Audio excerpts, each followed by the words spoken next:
Alrighty, lads, that's it. You made me whip it out. We're gonna do it, okay? Whip it out Wednesday, but on a Thursday. Well, this is actually a Friday morning. Doesn't matter. We're here to talk about it. The Aedra. Now, the Aedra is a very fascinating topic because it deals with a lot of meta knowledge and a lot of theoretical such. As such, it's highly interpretive, highly subjective. That being said, this is a topic that could go on for hours of discussion. And that could be just simply due to every individual species lore. I'm not going to do that. I have a respect for your time that some people just, may not consider. And I also consider the fact that you may just be a newcomer. You may not know shit about the Elder Scrolls. But either way, I'm going to treat this as an intermediate video because if you're asking about Aedra specifically and you're clicking this video, you probably know a lot about Elder Scrolls. So let's kind of dive into it. What are the Aedra? Now, one of the big things with the Aedra is their lore is more tied to the High Elves than any other species in the game. And this is why I'm going to choose their philosophy, their lore. I'm going to be pretty much going by their interpretations of what the Aedra are. After all, it makes the most sense. It's very fascinating too because other species do share similarities with the High Elves, but the High Elves share no similarities with others, which is, again, that's a very fascinating concept. So where did the Aedra even come from is really the question. Where did these beings of such supreme power descend? They come from Anu and Padme. Now, Anu is this concept, the concept of stability and order. Padme is the concept of chaos, change.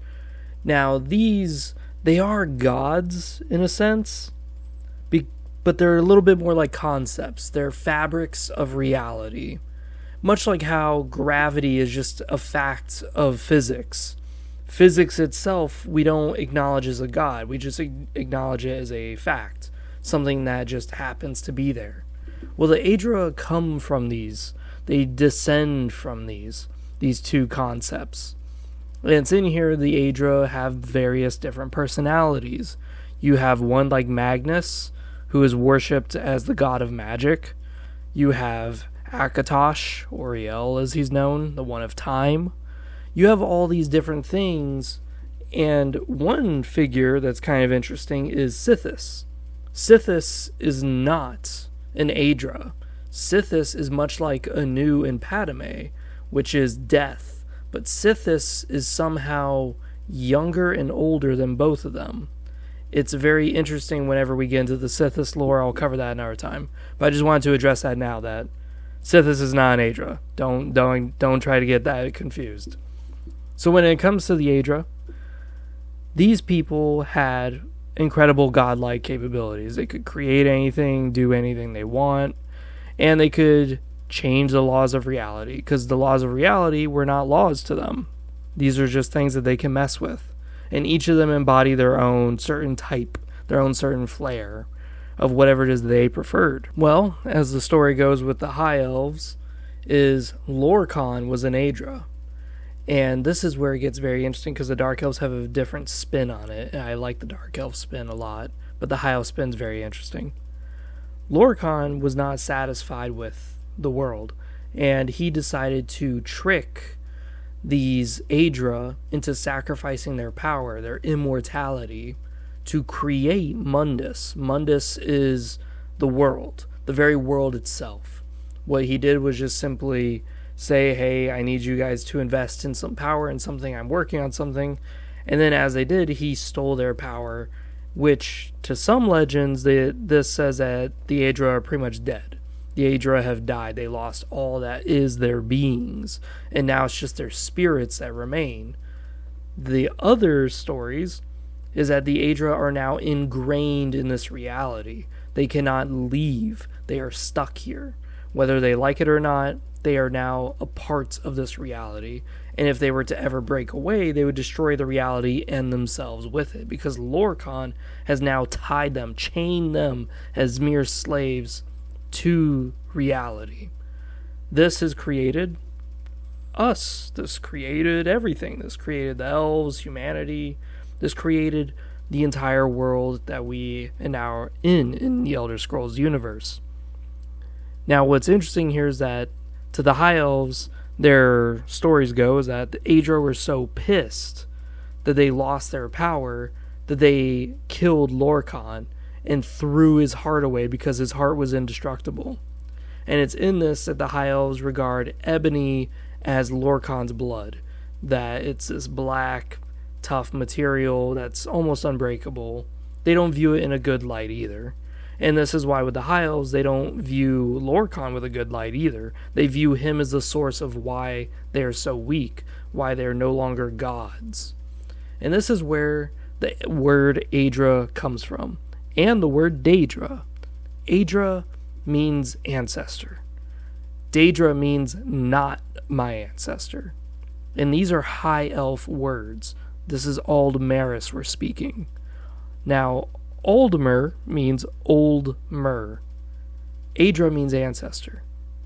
Now, what's so fascinating here is that you may be piecing together some words here and go, wait a minute. If Daedra are not our ancestors, what exactly are Daedra? They are the Aedra who were not convinced to imbue their power into the world, and they are the ones who can mess around with the world. They're not tied to it. Their very fabric and being is not bound to it. They can create their own dimensions, just like the Aedra used to be able to do.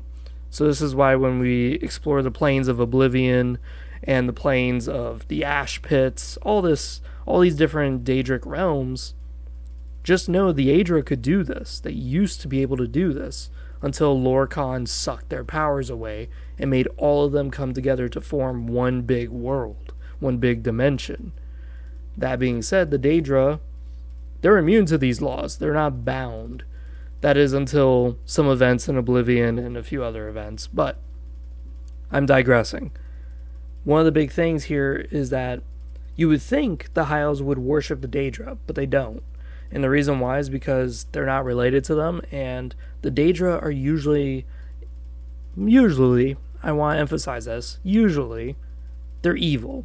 They usually embody some sort of terrible being, and it's their choice to do this. It's not like as if they're born this way. They usually are choosing to be this evil presence, to be malicious to all beings. Now, I did say Dark Elves had a different spin on this, and this is where it gets really fun.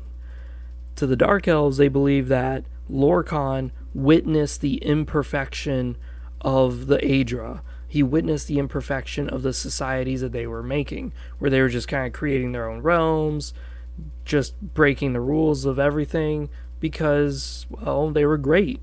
They were superb. They were untested.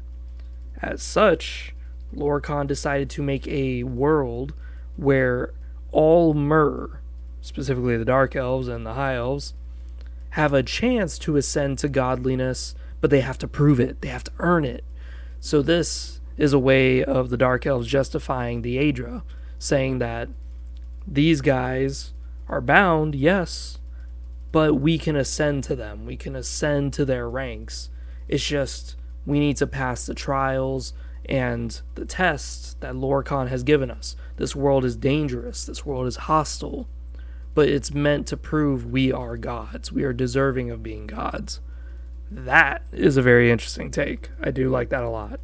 Humanity has their own take, and usually it's more of a worship of Lorkhan, that he gave them life, gave them power. It's a Prometheus tale. One god sacrificing himself and giving the gift of fire to humanity so we can grow into civilization. That kind of story. It's not really something I really want to hearken into because we're talking about the Aedra specifically. So when it comes to the High Elves, they have it in their lore that when the Aedra were bound, when the Aedra were now stuck in Mundus, they were having offspring that were weaker than them. And as every generation occurred, they got weaker and weaker and weaker, more tied to their mortality, until eventually they just pretty much ran out of juice. There really is no godliness anymore to them. They're just as mortal as everyone else. This is where the High Elves obviously feel jealousy, but they also feel that they've been robbed of their superiority. As such, they usually hate mankind to an extreme because they see humanity and they view it where humanity was given power, they should not have had it at all to begin with or forever. Now, one thing that is very fascinating is the fact that there was more than just the 9 Aedra that we know of. So there's Oriel, Juliano, Stendar, Zenithar. There's all the 9 divines that we know of. These are Aedra. But there's also the Magna Gi. And the Magna Gi were the Aedra who fled. They saw what happened and they fled the world, hoping so that way they don't get stuck like everyone else is. This is why the night sky is full of stars, is those stars are actually holes, magical portals created by the Aedra who fled the world, so that way they wouldn't be affected.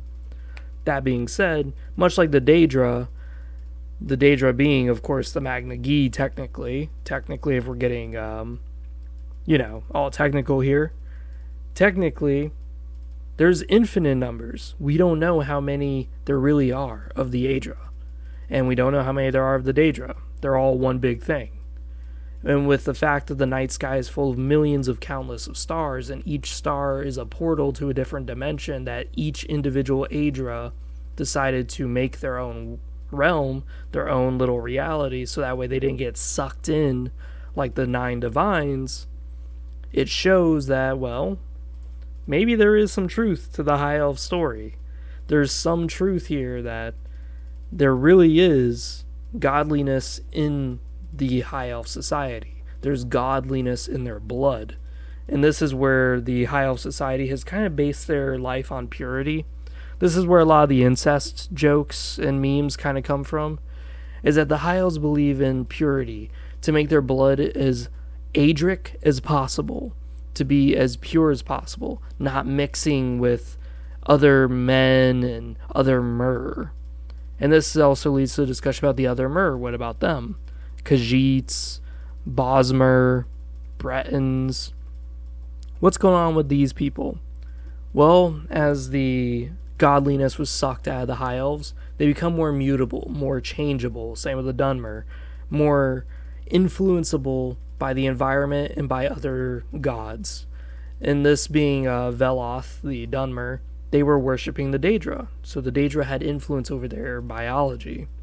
And when it came to Azura, she turned them into the Dunmer, from the Chimer, from so on and so forth.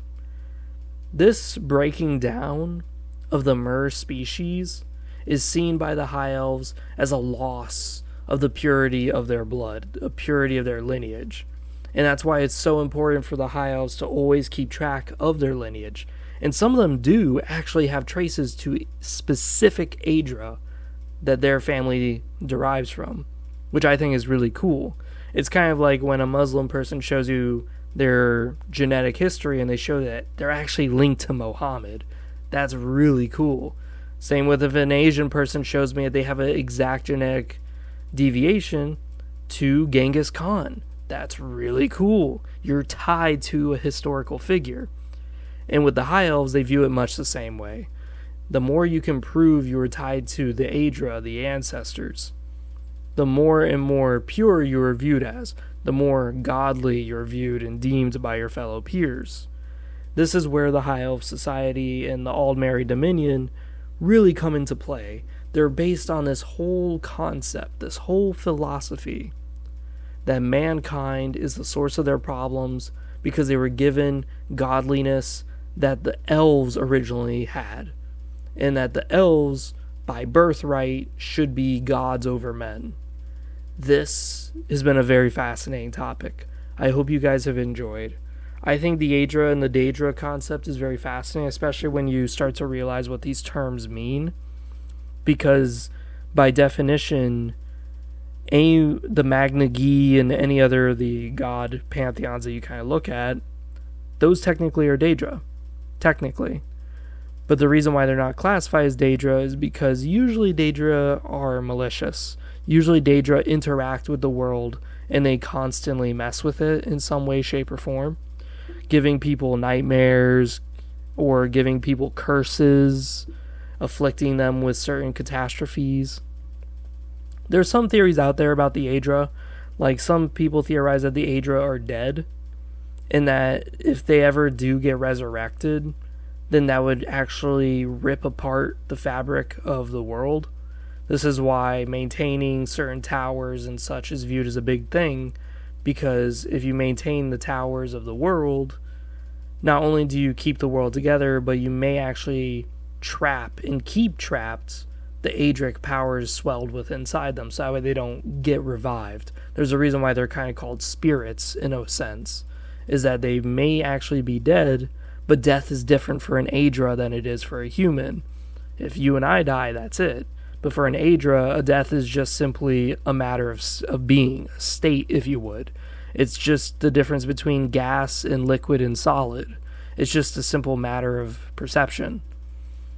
There's a lot of interesting ideas behind the Aedra that I find very different than any other lore series I've ever kind of seen.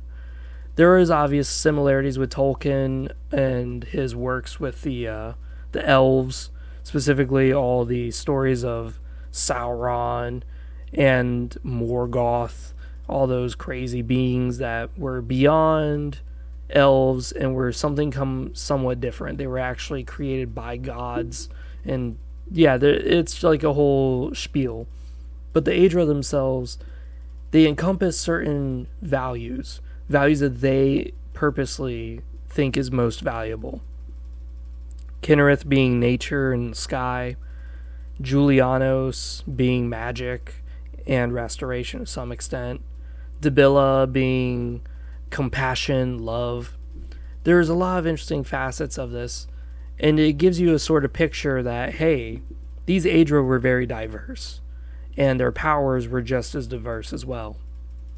With their fabrics and beings being tied to Mundus, they're allowed to create this complex dimension that's multifaceted in a lot of ways. But imagine if Akatosh was a Daedra. What if he was?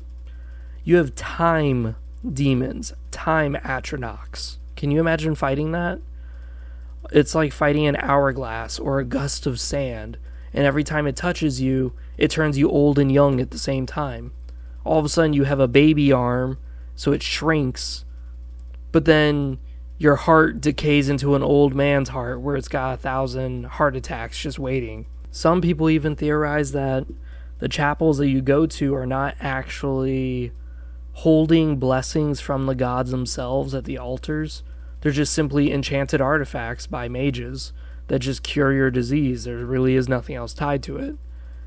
But that, of course, bears scrutiny, because it's like, if you play Oblivion, clearly these chapels are religious, and they do have Aedric protections on them. Why they have Aedric protections on them? Well, it's because of the rituals the priests do. But why does it work if the Aedric gods really have no power? That's the thing. It pokes holes into that theory really quickly. Personally, I would like to hear your thoughts on the Aedra. I think I've nailed just about everything on the Aedra as possible. They have a lot of powers. They're just like Daedra, but the only difference is they can't influence the world. They're now tied to it. They're bound to it. One of the things I would like you to think about is, what if, let's just say Mehrunes Dagon became an Aedra instead of a Daedra. Let's say that happened, and now he's forever bound to the laws of reality. What is Mehrunes Dagon? He is revolution. He is change. He's much like Padme that we talked about at the beginning. Instability, chaos, and destruction. So what if that was just part of natural reality? Well, what we would see then is probably a lot of volcanoes in the world. We would probably see constant catastrophes. We'd probably see governments that are constantly overthrown from natural disasters. Oh, look, you just put a castle up on top of a mountain? Well, that mountain is now a volcano. Oh, look, you just put a massive dynasty or some sort of hegemony on a river? Well, now the river floods, and now it actually sinks the entire province for over 1,000 years. So that could have been a very dangerous situation. So I wonder, personally I wonder if Lorcan specifically sought out these 8 divine beings, these Aedra in particular, and said, I want these 8 beings to mix their essence with me and create this reality. Because the more and more you think about it, the more and more you go, wait a minute, this is a very calculated maneuver. This is very decided. This is not just a random chance where he said, hey everyone, come over here and let's make a world together. No, he chose these Aedra.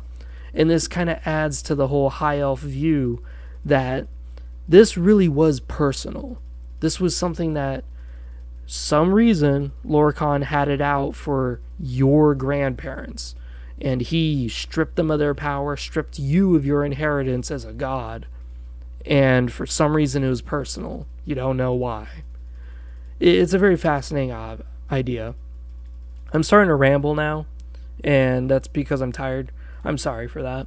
See you guys next time.